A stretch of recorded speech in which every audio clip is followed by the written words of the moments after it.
umaga sa'yo, Ginoo. Magandang umaga din. Tuloy ka.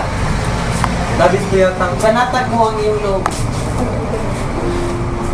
Nagagalak akong makita ka na isang malaking karangalan ko ang pagtanggap ng sugo ng hari ng Espanya.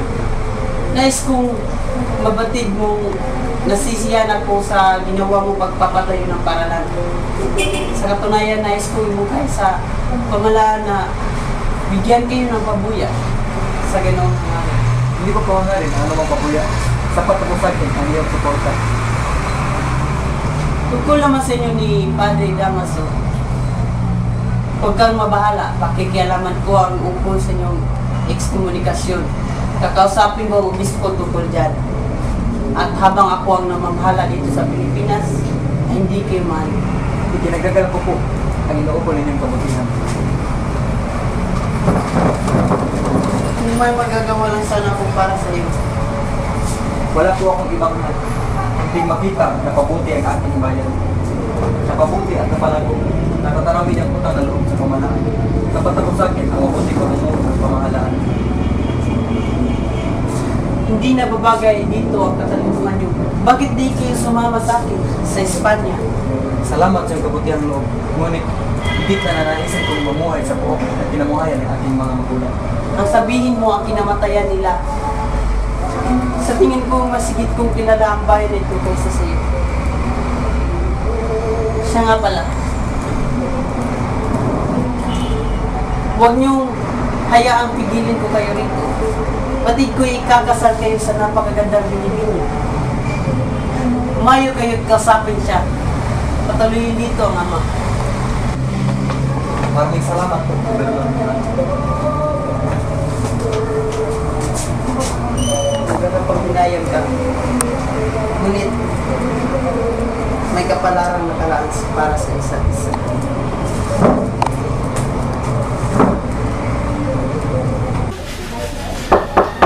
Sino iyan? Ako ito. Pasukin niyo ako.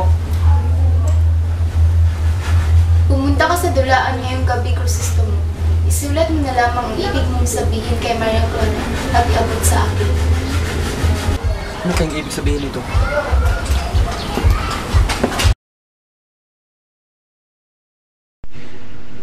Ginoo?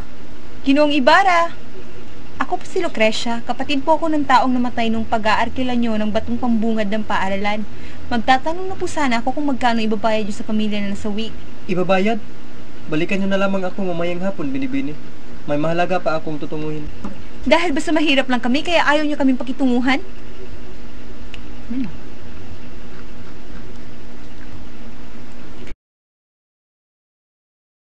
Apo ka nga na nagbilad sa init ng aking ama. Pareho ang paraan nyo ng pakikitungo.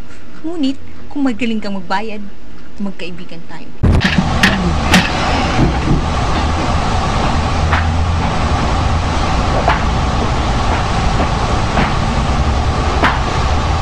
Nakausap mo si Elias? Hindi, pero natitiyak kung sasama siya. Minsan na siyang iniligtas ni Don Crisostomo sa tiyak na kamatayan. Dahil din siya ay pumayag ako. Malaki ang utang na loob ko sa Don. Ako ang sasalakay sa kumbinto bukas upang maghiganti sa mga lahiyang praile. Kami naman ang sasalakay sa kwartel upang patunayan sa mga sibil na yan na ang aming amay may anak na mga lalaki. Ilan kayo? 5. Tama na ang 5. Sabi ng utusan ni Don Crisostomo, aabot kami ng 20. Paano kung hindi kayo magtagumpay? Kayo ba yan? Kayo rin ba? Maghiwa-hiwalay na tayo sapagkat may sumusunod sa akin. Tatanggapin ninyo ang mga sandatong bukas ng gabi. At tatandaan ninyo na ang iyong isisigaw ay Viva Don Crisostomo Ibarra. Hala, lakad na.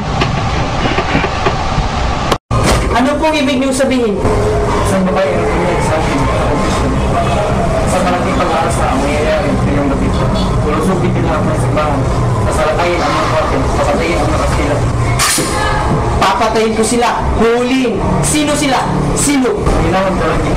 At dapat ang gawin ang pagkataan ng pagsalakan nila. Kayo ang makatanggap ng Diyos kung sakali kayo yung talumpay. Huwag kayong mag-alala, Padre.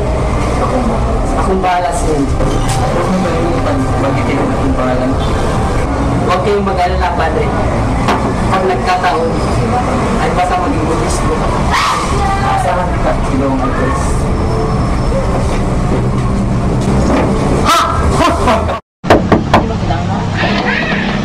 Andiyan ba ang Panginoon? Sa laboratorio po. Yes.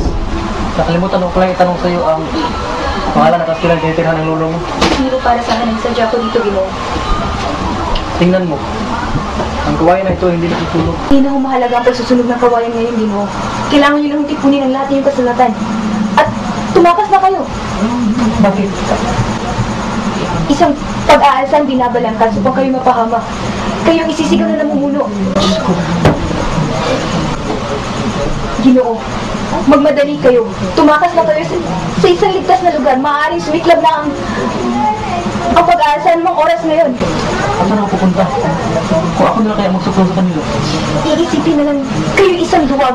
Kayo taksil na ginagamit nyo lang silang pain para sa sariling kapakanan. Ano ang gagawin ko? Si Maria. Hindi. Mas mabuti mamatay na muna. Kung kayo maghihintay na lamang kayo ng dagok na kapalaran, Kung gayon, tulungan niyo ako, Ginoo. Diyan.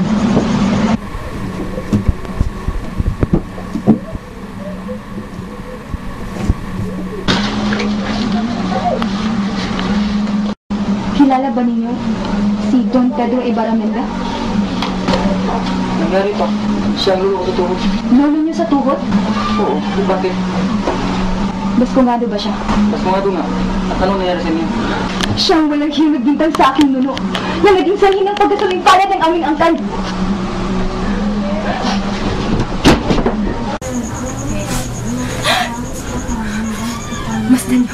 Masdan niyo ang mukhang to. At sabihin niyo ako'y sadyang nagtiis. Samantalang kayo, nabubuhay, umiibig, may kayamanan, may tahanan, iginagalang. Nabubuhay kayo.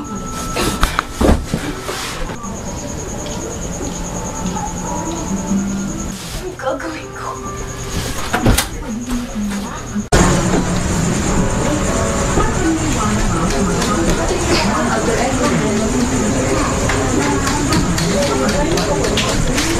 Kikita ko, hindi aalis dito niyan.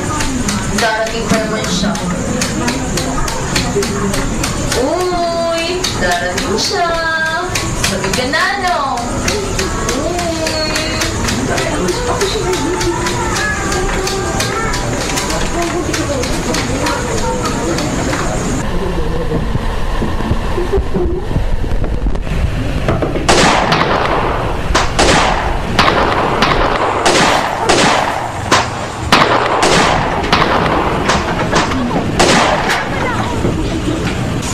Siliwan ninyo yung pinakabili sa kabayo at magsintulog na kayo. Opo, Ginoo.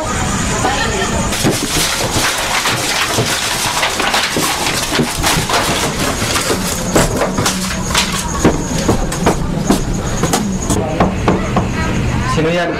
Buksan niyo ang pinto sa ngalan ng hari.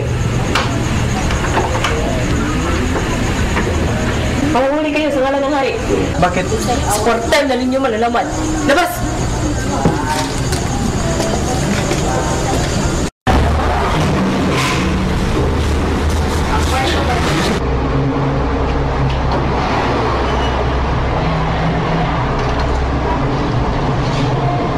Labas na kayo. Lilipat sa kwartel ng city. Bilisan niyo na!